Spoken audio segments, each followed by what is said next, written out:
Vamos a pasar Profe, a SolidWorks, ¿sí? antes de pasar a Solid, una duda Ujú. con respecto a al trabajo. ¿Hay alguna aplicación que nos recomiende, que conozca para grabar pantalla? Bueno, es que yo no sé. La de OBS es gratis. Creo que no la tengo instalada ahorita, pero es libre el software, entonces no van a necesitar licencias ni craquear nada. Entonces se llama OBS y les va a permitir grabar la pantalla, ¿no? Va a aparecer algo así. Eh, Me parece simplemente acá en Sources se aseguran de que esté en la pantalla como tal lo que quieran grabar. Y ya por aquí nada más creo que está Start Recording, ¿no? Les va a generar una grabación. Esa grabación la suben a al YouTube. No es necesario que tenga audio, nada, simplemente que se vea la simulación del maquinado. Si quieren poner algo de audio, que no creo, tendría que ser una canción sin derechos de autor o qué sé yo, para que no tengan problemas que se les vaya a tumbar el YouTube. Pero si lo dejan sin audio, no hay ningún problema. Va, entonces este les puede servir. De hecho, como es libre, es bastante popular. Incluso en el mismo YouTube van a encontrar tutoriales de cómo de manera rápida poner a grabar la pantalla. ¿Ok? Ok, profe, gracias. Vale. Ahora sí, pasamos a SolidWorks. Por favor, váyanlo abriendo y vamos a abrir, vamos a hacer nuestra clase con la primer pieza del primer ensamblaje. Si se acuerdan, la base de la polea. La primera que hicimos. ¿Ok? Aquí la tenemos y me dicen cuando estén preparados para que podamos avanzar. ¿Vale?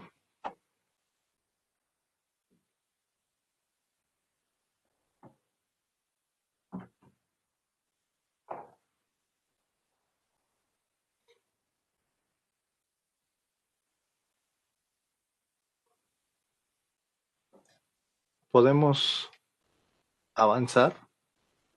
Sí, profe, ya estamos listos. Profe, Hecho.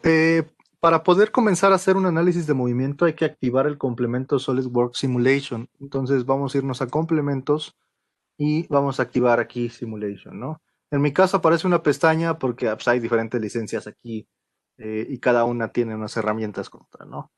En su caso, que solo tiene, me parece, una licencia, pues les va a aparecer, no les va a aparecer esta pestañita. Nada más lo activamos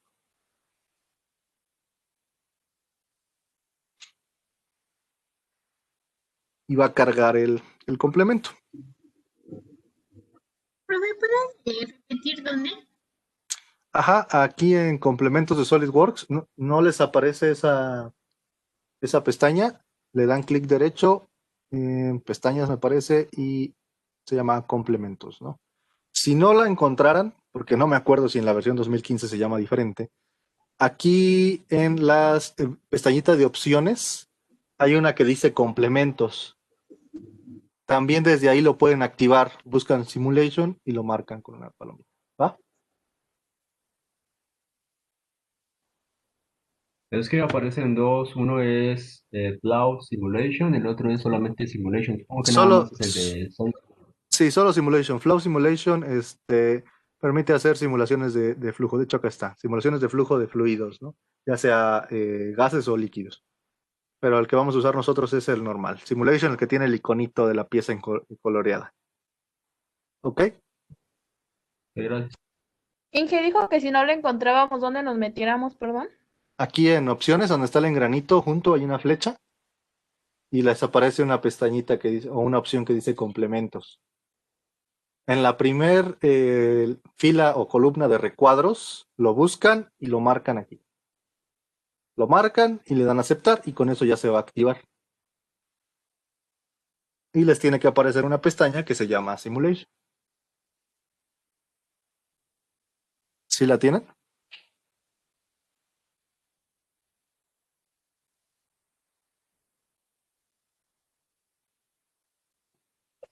sí, profe.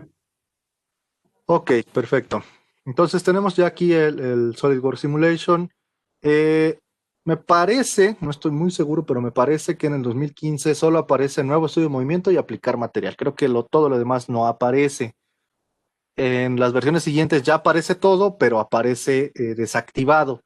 Hasta que iniciamos un nuevo estudio. Aquí en SolidWorks Simulation podemos realizar diferentes estudios de diseño. Si le damos aquí en nuevo estudio, bueno, en la flecha está nuevo estudio o asesor. El asesor es una guía que nos va a ir guiando, válgame la redundancia, paso a paso en el estudio que queramos realizar.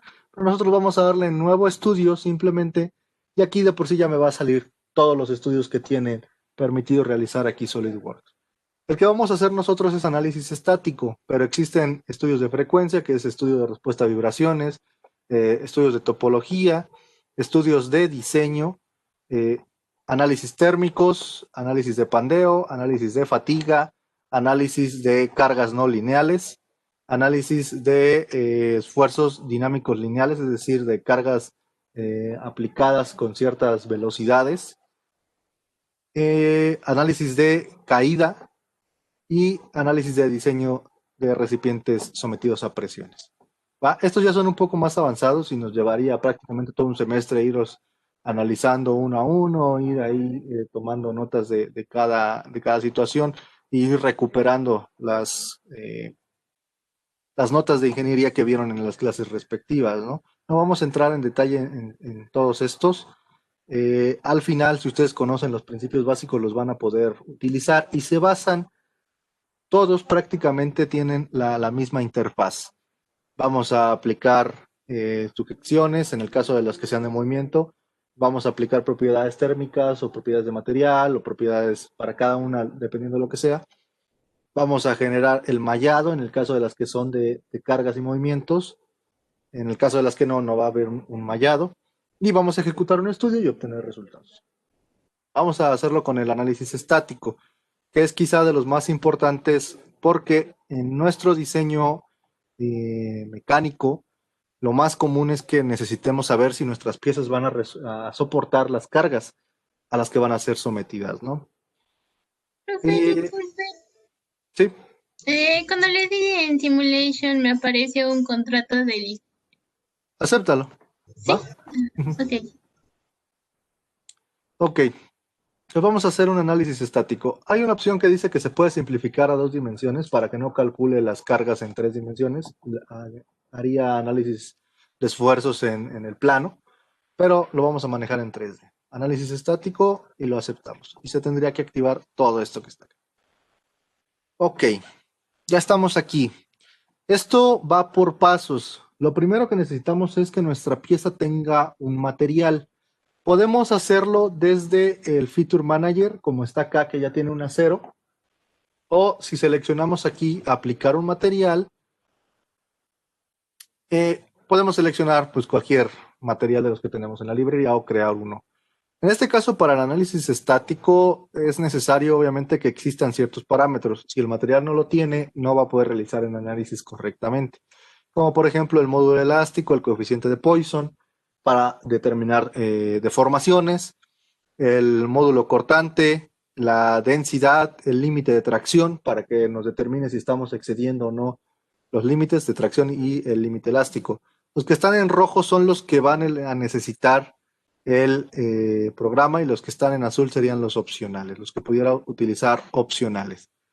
¿Ok? Entonces ahorita ya tiene un material aplicado. Vamos a hacerlo con ese que ya tiene aplicado.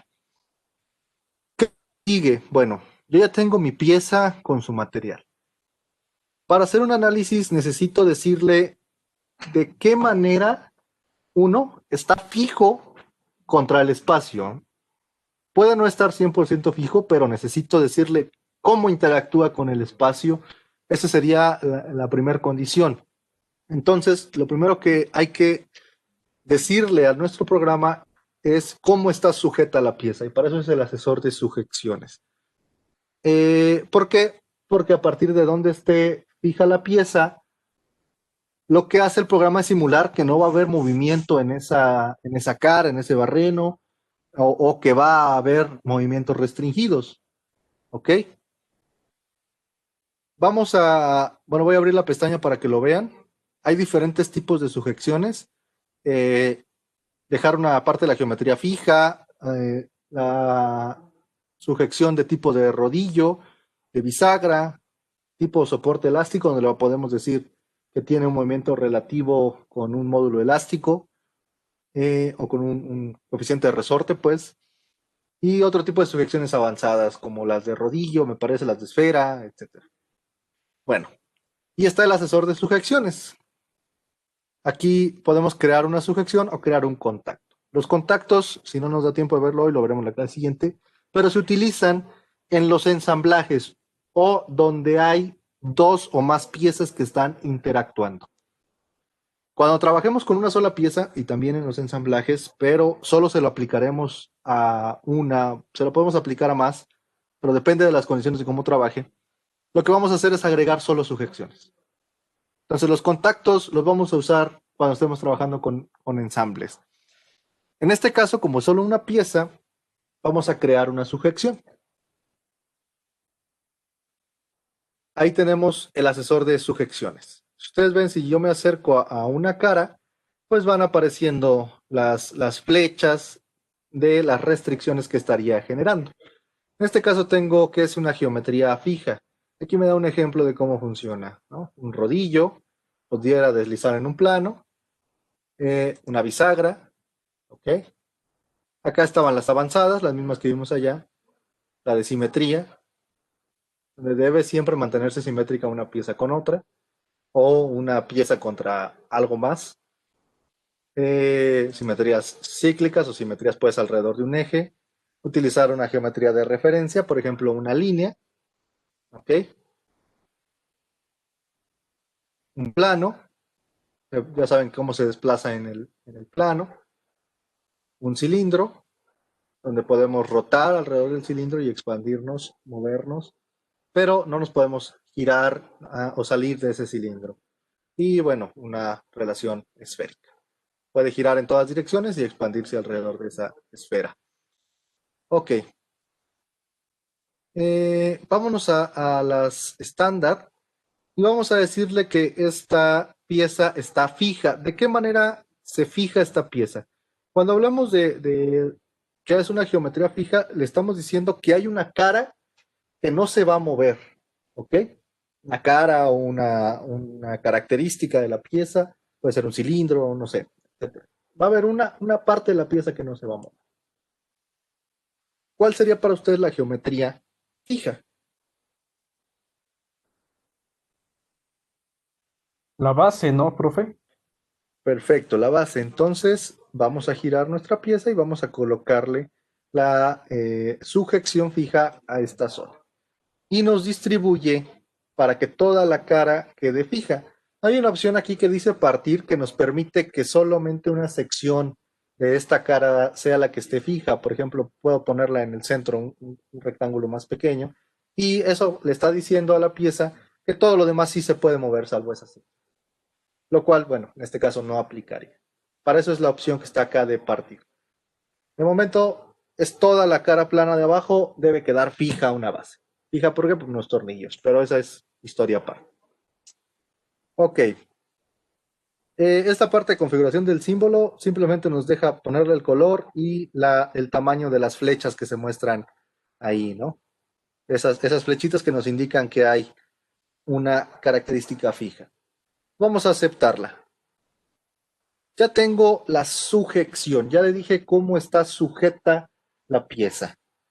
¿Qué necesito ahora? Decirle qué cargas se le están aplicando a esa pieza. Ok. Entonces, las cargas las voy a aplicar aquí con el asesor de cargas externas. Hay diferentes formas de cargas. Por ejemplo, una fuerza lineal, una fuerza vector, como la conocemos. Un momento torsor, una presión, que es que una fuerza se distribuye en un área determinada. La gravedad, un tipo de fuerza centrífuga, una carga de apoyo, una carga de masa remota. ¿A qué se refiere una carga de apoyo? Es prácticamente que simula el contacto entre un elemento de cierta masa con otro, y una carga o masa remota también simula un elemento de cierta masa contra otro, pero sin que exista el contacto como tal, ¿no? Masas distribuidas, una temperatura o el efecto de la temperatura, efecto de flujos de fluidos y efectos térmicos, si se quieren activar o desactivar. En este caso vamos a agregar una fuerza, pero vamos a abrirlo desde el asesor también para que vean que es lo mismo, ¿no? Le doy al asesor y aquí le voy a agregar una carga. Aquí está el asesor de cargas. La carga que voy a agregar es una fuerza. Esta es solo una pieza, pero cuando aquí se ejerce una tensión, por ejemplo, en la polea, en una banda, etcétera, toda esa tensión en la polea que concluye con el giro de la polea se va a traducir también en una fuerza de tracción sobre este elemento, aplicada donde en este cilindro y en este cilindro. ¿Ok? Ahora, aquí me dice que la fuerza es vertical. ¿A qué se refiere que es normal al plano que seleccionamos? Aquí estaría aplicando la fuerza distribuida pareja normal a estos cilindros. Pero la fuerza no actúa así, actúa hacia donde yo esté traccionando la polea, ¿no? Pues vamos a suponer que la estoy jalando en la dirección de esta línea. Pues vamos a ponerle que sea en una dirección seleccionada y vamos a seleccionar esta línea. ¿Ok? Y ahí tengo ya ahora sí que la fuerza está actuando en esa dirección. Perfecto. Ahora, esto de por elemento y total, ¿a qué se refiere? Si está seleccionada por elemento, significa que en cada cara, en cada geometría que seleccioné, habría aplicada una fuerza del valor que esté acá. Ahorita dicen 1 newton, pero vamos a subirle, vamos a ponerle que sean, no sé, 4000 newtons. 4 kilonewtons. Eso significa que hay 4 kilonewtons aplicados aquí y 4 kilonewtons aplicados acá. ¿Va? Si yo le pongo total, entonces lo que significa es que hay 4 kilonewtons en la suma total de las fuerzas que está tensionando este elemento. ¿Va? Esa es la diferencia que hay entre estas dos opciones. ¿En qué sistema voy a trabajar? ¿En el sistema internacional, en el sistema inglés o en el sistema métrico?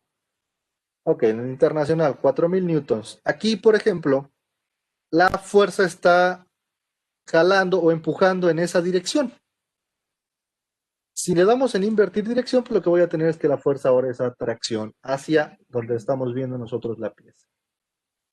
¿Va? Hay otra opción que es que la fuerza no está distribuida uniformemente, donde habría que seleccionar cada una de las componentes de la fuerza y decirle los coeficientes o una ecuación, etcétera, a cómo se está distribuyendo la fuerza en la superficie. Normalmente la distribución no uniforme la vamos a ver más en caras planas en las que la carga se distribuye de una manera diferente, ¿no? Que no está distribuida totalmente en una superficie. En este caso, vamos a decirle que se reparte uniformemente, que si estoy tensionando desde el centro, se reparte de manera pareja en los dos elementos. Ok. Y el símbolo, que es la flecha que tenemos ahí, ¿no? ¿Cuánto tiene de valor? Perfecto. Ahí tenemos entonces nuestras cargas. Antes de que avance, ¿tienen alguna pregunta?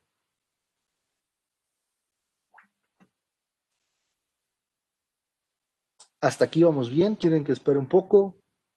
¿Me regreso en algo?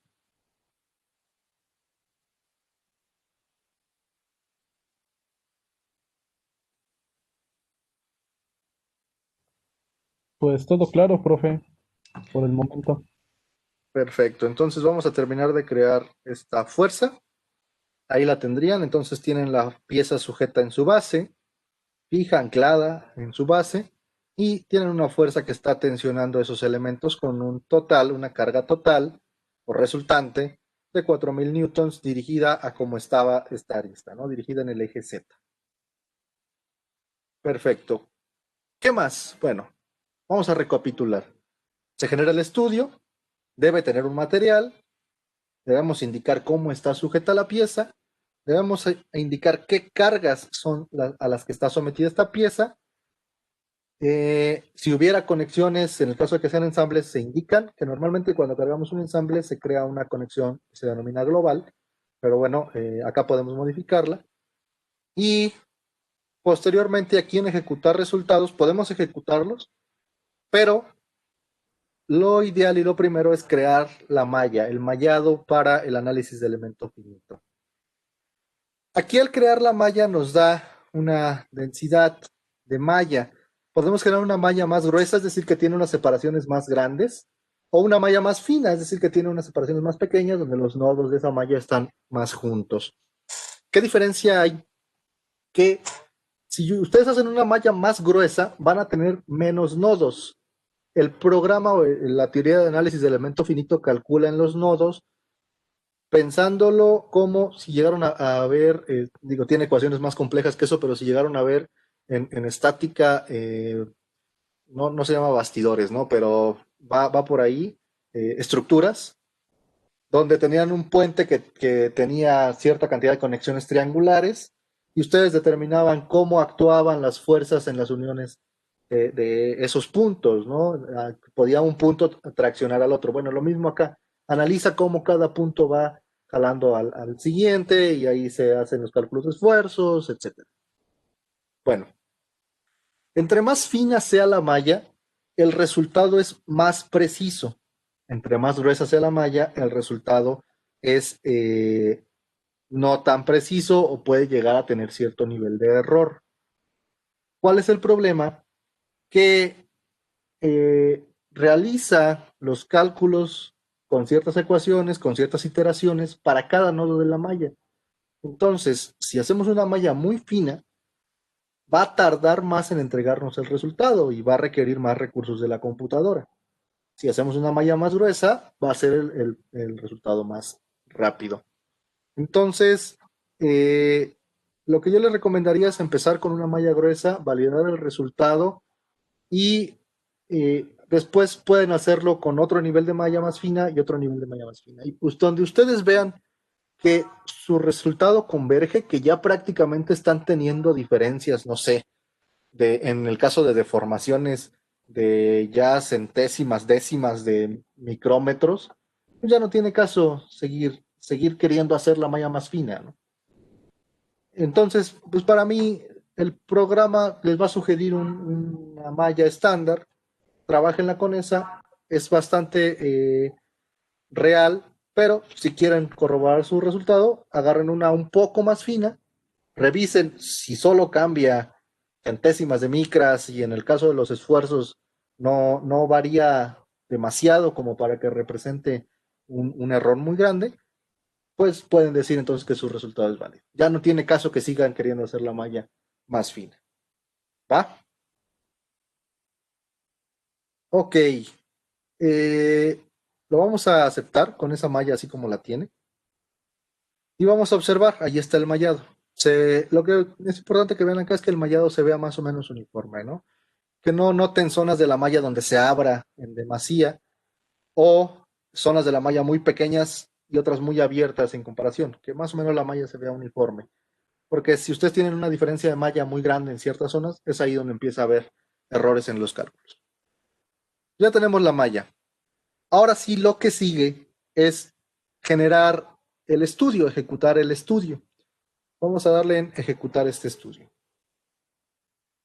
Ahí terminó de ejecutarme el estudio y, bueno, acá lo podemos simular, cómo es la deformación. Y voy a desanclar esto para que ya no me estorbe en la pantalla. Y tengo aquí los resultados. Este resultado, el que estoy viendo en pantalla, es el resultado del análisis de desplazamiento. Aquí, ¿por qué razón a mí me genera dos resultados de desplazamiento? No lo sé. Creo que este es desplazamiento resultante y este no sé qué otro tipo de desplazamiento sea, pero estoy casi seguro que ambos son el mismo. Pero bueno, aquí tengo el resultado de desplazamiento 1, acá tengo otro diferente. Ok. Si a ustedes les apareció así coloreado, les explico en un momento en qué consiste. Voy a comenzar con el de desplazamiento. podemos ver la pieza en su resultado deformada o sin la deformación. Y que simplemente yo observe las zonas donde va a estar sometida a los mayores esfuerzos. Vamos a ver con los otros resultados, ¿no? Con el resultado de deformada, ahí lo tenemos, ¿ok? Ojo, no significa que la pieza se vaya a deformar todo eso. Está exagerado. ¿A qué se refiere con que está exagerado? Las deformaciones, ustedes saben, van a ser microdeformaciones. Si tenemos una deformación de este tipo, es un hecho que la pieza no funciona, ¿no? ¿Por qué nos aparece así? Porque aquí aparece un valor que dice escala de la deformación y está en 2540.47. Este valor lo establece en automático SolidWorks para tratar de hacer visible la deformación. ¿Qué significa? Que la deformación real es 2540.47 veces menor. Es decir, está multiplicando la deformación real por 2540.47. Por eso vemos esta pieza así. Esa es la escala. Voy a poner la otra, la que tenía los colores. Aquí la activamos, resultado deformada. Ahí lo vemos, ¿no? Vean, esta es la escala de deformación. Lo que me dice es que en la zona azul es donde tengo menos deformación. La deformación está en el orden del 1.0 por 10 a la menos 30 milímetros. ¿Por qué y cuál es la zona azul? ¿Cuál creen ustedes que es la zona azul? ¿O por qué esa es la zona azul? Porque no está sometida a cargas esa, ¿no? Nada más está... No tanto porque no esté sometida a cargas, sino porque... por ahí va la idea. Más que la base, ¿qué hicimos nosotros ahí? Lo Pues que está fijamos. sujeta, ¿no? Que se fijó. Exactamente, porque acuérdense que le dijimos que estaba fija y lo que hace el programa cuando le decimos que algo está fijo es que dice, eso no, por ningún motivo se debe mover. ¿Ok? Entonces, ¿cuál es la zona que tiene la menor deformación? Pues la que le dijimos que nunca se iba a mover. Bueno, de ahí empiezan a elevarse hasta la zona roja donde tenemos la máxima deformación, que está en el orden de 6.85 por 10 a la menos 3 milímetros. Es decir, tenemos 6.85 micrómetros. Es la máxima deformación que va a sufrir esta pieza y está en la zona roja, que es esta que está ahí. ¿Va? Ok, ese sería el análisis de deformaciones. Les voy a explicar más a detalle, pero no me quiero ahorita prolongar mucho porque quiero ver las demás. Y en la clase siguiente entramos a ver a detalle cada una y qué se le puede hacer a la gráfica, etc. Va. Las deformaciones unitarias, ustedes ya la conocen, prácticamente va a ser lo mismo, pero en las deformaciones unitarias, ustedes saben que es la deformación es la deformación dividida por la longitud del elemento.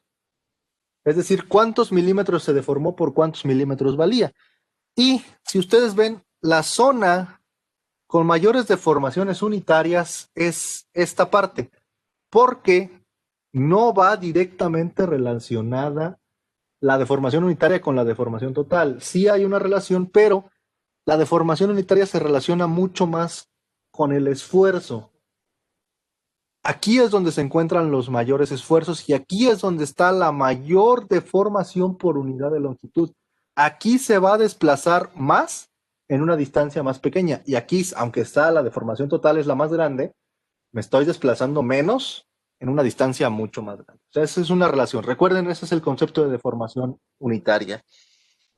Ok, ¿qué significa? Que aquí es donde sufriría más estrés la pieza. Aunque esta sería la zona de mayor deformación total, aquí es donde estaría la pieza más estresada, donde más se alargaría la pieza en una zona muy pequeñita. Si nos vamos al análisis de tensiones de von Mises, que nos relaciona o que nos dice que si recuerdan por ahí la teoría, dice que el límite de la pieza va a ser en el límite elástico o que el límite de tensiones o las tensiones Digo, la teoría exacta ahorita no recuerdo cómo está, pero va relacionada con que la pieza no debe, o los esfuerzos no deben exceder el límite elástico de la pieza, ¿no? Ok, en este caso, ¿dónde es donde tenemos los mayores esfuerzos? En las zonas que ustedes veían que teníamos también las mayores deformaciones unitarias, en donde están los puntos en rojo. Los menores esfuerzos son del orden de los 2.561 por 10 a la 3. Es decir, esto está en newtons por metro cuadrado, en pascales. Es decir, en el orden de los 2.561 pascales o de los 2.5 kilopascales. ¿Ok? Los esfuerzos mayores que vamos a observar en la pieza están en el orden de los 2.178 por 10 a la 7 pascales, que serían 21.78 megapascales. Ese sería el esfuerzo máximo al que va a estar sometido esta pieza, con el material que le pusimos y, bueno, no con el material que le pusimos, con la carga que le colocamos en la dirección que se la colocamos. ¿Ok? El límite elástico de nuestro material está en 2.5 por 10 a la 8, es decir, en 250 megapascales. Estamos muy por debajo del límite elástico. ¿Qué significa o cómo nos damos cuenta? Porque si hubiéramos excedido el límite elástico, en la zona del límite elástico nos pone la flecha, así como se ve aquí, nos muestra la flecha. Vamos a súper rápido a variarle la carga para que lo vean. Yo creo que vamos a llegar hasta ahí, ya no creo que nos dé tiempo más, pero me interesa que vean cómo el programa nos muestra si excedimos el límite elástico, ¿no? En este caso, en la fuerza, le damos clic derecho y vamos a darle en editar definición. Aquí está la definición de esa fuerza y vamos a subirle el valor. Tenía 4.000, vamos a ponerle un valor mucho más grande. Entonces vamos a ponerle 50.000 newtons de fuerza. Vamos a ver si con eso lo excedemos. No, todavía estamos por debajo del límite elástico. Vean, el mayor esfuerzo son 21.78 megapascales. Vamos a subirle más a la fuerza hasta que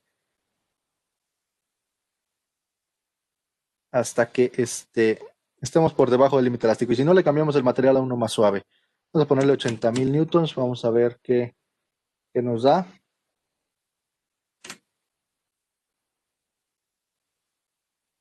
Ahí está. Todavía sigo por debajo del límite elástico. No, perdón. Ya sé que estoy haciendo mal. Estoy haciendo algo mal. Ojo y mucha precaución con esto. No está variando nada. Le voy a poner otra vez los 40.000 para que lo veamos. Cada vez que ustedes cambien un parámetro, hay que reejecutar el estudio. Por eso aparece aquí este triángulo con la flecha que nos dice que los resultados ya no son válidos. Estos resultados ya no son válidos porque cambiaste la fuerza o algo cambiaste. Entonces, aquí lo que hay que hacer es volver a ejecutar el estudio con la nueva fuerza. Ahí lo tenemos. Ahora sí, vámonos al análisis de tensiones. Y ahora sí ya estamos acercándonos, estamos en 217 megapascales de 250, pero no hemos excedido el límite elástico. ¿Ok? Vamos a subirle más a la fuerza. Vamos a doblarla para que lo observemos. Vamos a ponerle los 80.000 newtons y reejecutamos el estudio. Ahí está. Y ahora vean cómo en la gráfica ya me aparece la flecha que me dice en este punto, en este color de la línea verde, todo lo que esté por encima ya se sale del límite elástico. Es decir, toda esta parte amarilla, esta parte roja, ya está por encima del límite elástico y en esta zona, sí o sí, vas a tener deformaciones permanentes. Recuerden que eso es el límite elástico, el punto de fluencia, donde al exceder el límite elástico vamos a tener una deformación permanente y ya a partir de ahí con pocas cargas, con una variación de carga pequeña, vamos a tener deformaciones inmensas. ¿Ok? Y bueno, ahí lo tenemos indicado. Voy a variar el parámetro de nuevo, lo voy a dejar en 40.000. Voy a reejecutar el estudio. Y podemos añadir resultados. Por ejemplo, y es uno que quiero mostrarles para que ya terminemos la clase ahí. Le vamos a añadir el resultado de factor de seguridad. Le vamos a decir que no tenga un factor de seguridad límite, que me calcule los que tiene la pieza. Si quieren establecer un límite, se coloca acá. ¿En qué sólidos? En todos. Lo aceptamos. Aquí tengo el análisis. ¿Ok? Y aquí me dice, por ejemplo, que mi mayor factor de seguridad está en el orden de los 9, que seguramente sea en esta zona, es donde no hay prácticamente ningún esfuerzo. En esa parte de la pieza no vamos a tener ningún tipo de esfuerzo. O vamos a tener pues esfuerzos tan pequeños que voy a estar con un factor de seguridad muy elevado. Donde puede tender a fallar la pieza es donde esté lo más rojo. Y hasta eso tengo un factor de seguridad de 1.148. Es decir, estoy por debajo del límite elástico, pero tengo un factor de seguridad. Ojo, tengo un factor de seguridad bajo. Entonces, a un incremento de carga no muy grande, es probable que ya exceda el límite elástico, ¿no? Si le variamos la carga, si la reducimos, por ejemplo, vamos a irnos a la mitad, a 20.000 newtons, y reejecutamos el estudio.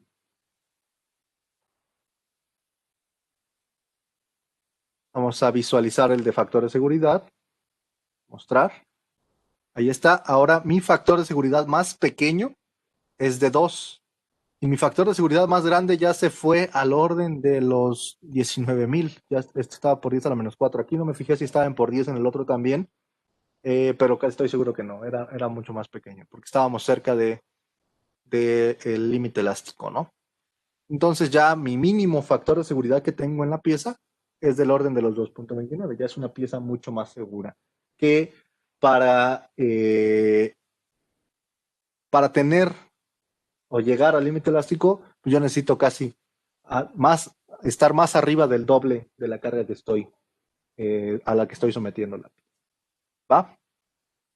¿Tienen alguna pregunta, muchachos? ¿Alguna duda? ¿Comentarios? Hasta acá. Vamos a retomar esto en la próxima clase, pero ya me interesa, ahora sí que veamos un poquito más de qué información podemos variar a la gráfica, cómo extraer resultados, cómo extraer una tabla, cómo saber específicamente en determinados puntos qué cargas, qué esfuerzos hay allí. Pero entonces les pregunto, hasta este punto, ¿alguna observación, algún comentario, pregunta? Yo solamente no vi dónde ingresó el factor de seguridad, bueno, cómo lo habilitó, porque no me aparece a mí. Ajá, lo voy a eliminar. Y le dan aquí clic derecho en resultados y le dan definir trazado de factor de seguridad. ¿Va? Aquí les pregunta si quieren establecer un factor límite. Aquí en este caso, si no lo desmarcan, pues les va a poner el mayor que tengan, ¿no? Si lo marcan, pues ya. Ustedes van a observar aquí un factor límite en la gráfica. Y a partir de aquí, pues sí tiene otras opciones, ¿no? De factor de multiplicación de ese factor de seguridad, si lo tuviera, pero lo dejamos así. Y ahí están observando el análisis del factor de seguridad. ¿Ok? Gracias. Ok. ¿Alguna pregunta? ¿Dudas?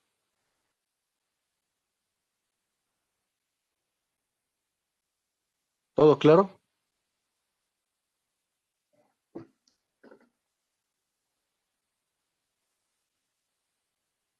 Tengo una pregunta, profe. Sí. El 2 que nos marca como máximo. Como mínimo. Acá. Como mínimo, ándele, exactamente. Bueno, supongo que ¿a qué se refiere con la tonalidad roja y el azul? Porque en el otro que nos había mostrado la parte más intensa era roja y aquí es inverso, entonces me confundo. No. Está igual, exactamente igual. La parte más baja es la roja y la parte más alta es el azul. ¿Por qué?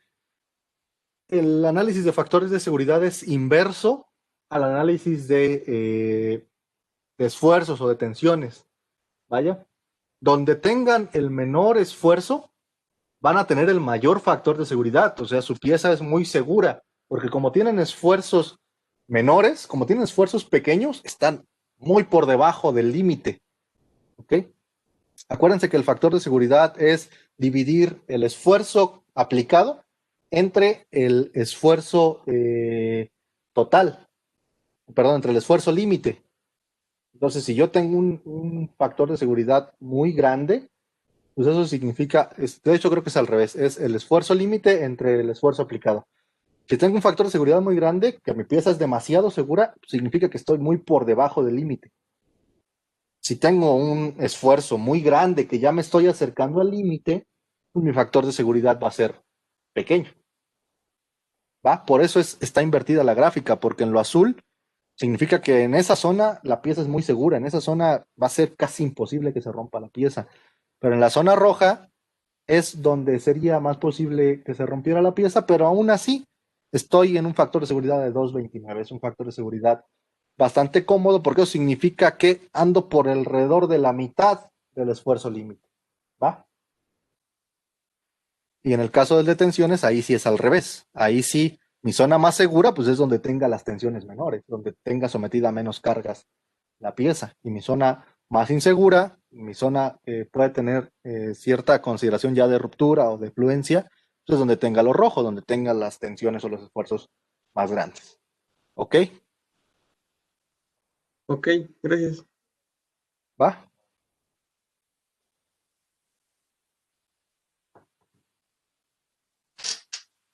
¿Dudas, muchachos? ¿Preguntas? ¿Alguna más?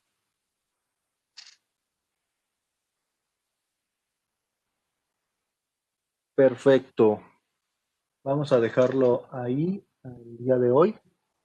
En la siguiente clase terminamos